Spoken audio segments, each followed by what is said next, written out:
வாழ்க்கையில யாரு, எங்க, எப்படி இருந்தாலும் பயம் இருந்தே இருக்குங்க. ஏன்னா, பயம் இல்லாத வாழ்க்கையே இல்ல. அதுக்கு பயம் கொஞ்சம் கொஞ்சமா இருக்கிற பதில், அத கொஞ்சம் பெரிய பயமாக்கிக்கலாமே! அப்போ சின்ன பயத்துக்கும், பெரிய பயத்துக்கும் வித்தியாசம், டிஃபரன்ஸ் கிரியேட் பண்ணிடும். அப்புறம் சின்ன சின்ன விஷயத்துக்கு பயம் வருமா? இல்லைங்கண்ணா, பயம் வராது.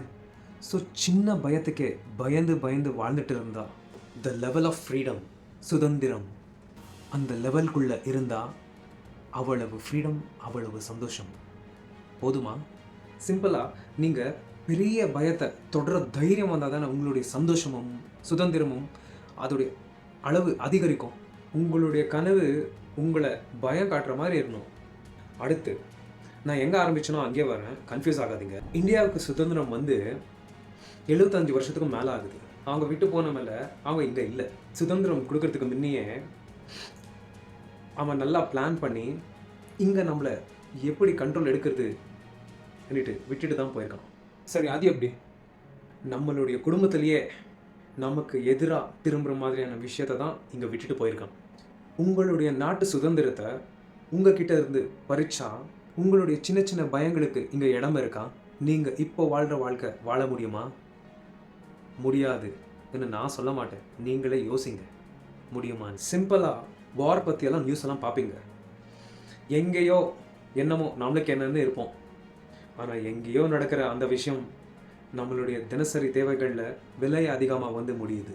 அத்தனை மைல் தூரத்துலேருந்து நம்மளுக்கு இவ்வளோ தாக்கம் இருந்தால் அப்போ வார் ஜோன் அடி விழுற இடத்துல எவ்வளோ வலிகள் இருக்கும், அதை யோசிங்க.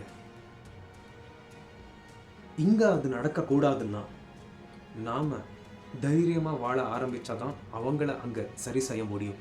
Because we are part of the whole. அங்கே அவங்களுக்கு அடி விழுதுன்னு நாம் இங்கே ஹோப்ஸ் விட்டால் அப்புறம் இங்கே எதுவுமே சரி செய்ய முடியாது. அதிலிருந்து பாடங்கள் என்னென்னு பார்த்து கற்றுக்கணும். நம்ம தைரியமானா எப்படி? ஓ, அந்த படம் பார்க்க மாட்டேன், ரிவ்யூ நல்லா இல்லை, ரைட்டு.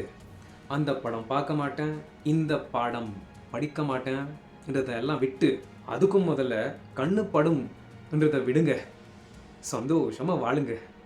பயத்தை விட்டு நிமிர்ந்து நில், அதுதான் என் மந்திர சொல்.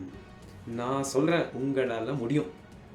Just believe in your self. இல்லை, நான் பேசுகிறது புரிஞ்சு பிடிச்சிருந்தா சேனலுக்கு இன்னும் சப்ஸ்கிரைப் பண்ணலைன்னா சப்ஸ்கிரைப் பண்ணிவிடுங்க. சரி, லாஸ்ட்டாக ஒரு விஷயம் காட்டுறேன். ஆடுறது பாருங்கள்.